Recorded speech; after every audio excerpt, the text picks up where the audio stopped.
My name is Carol Delinko, and I'm here to talk to you about pride, its relevance, and why it's important.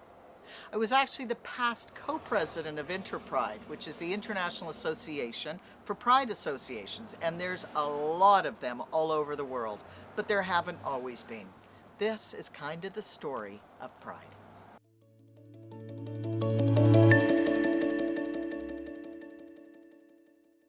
Pride right now is one of the biggest celebrations that everybody recognizes, from the rainbow flags, like on my shirt, that they see waving in parades, but Pride wasn't always a parade. Pride in Canada actually started as a protest. Despite Pierre Trudeau, our Prime Minister, stating in 1967 that the government had no right to be in the nation's bedrooms, things didn't change quite so quickly for the gay and lesbian community. Across Canada, even in 1969, there were all kinds of protests, bathhouse raids, bar raids. People were arrested. It was a really serious time to be gay. You hid who you were. That's when things started to change, because the gay and lesbian community decided they weren't going to hide anymore. 1969, the Criminal Code of Canada changed, and that's when decriminalization of homosexuality became legal in this country. So things in the 70s started to shift. The city's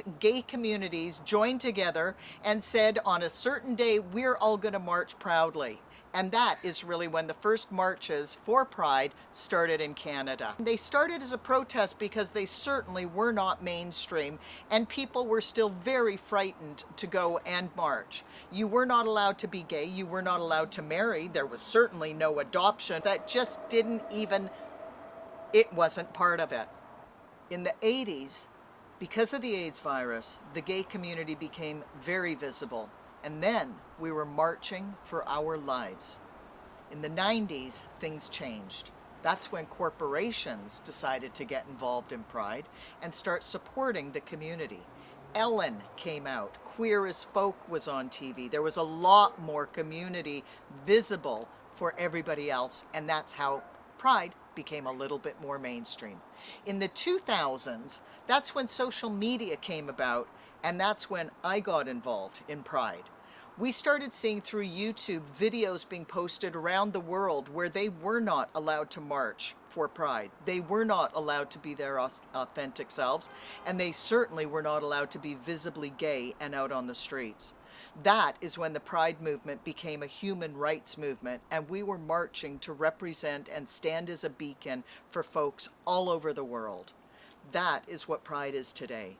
Pride has become a place where you can be your authentic self and be one of the LGBTQ plus members of our community. Pride in Canada is really, we're a beacon for folks around the world, and one day hoping they might be able to have the freedoms and rights that we enjoy in our country. Today, in 79 countries around the world, being gay is a criminal offense. In 12 countries, you're penalized by death. So Pride is something we take seriously, and we are blessed to be able to march on our streets and be our authentic selves every day of the year. Not just Pride Month, not just Pride Day. 365 days a year, we are proud. Happy Pride.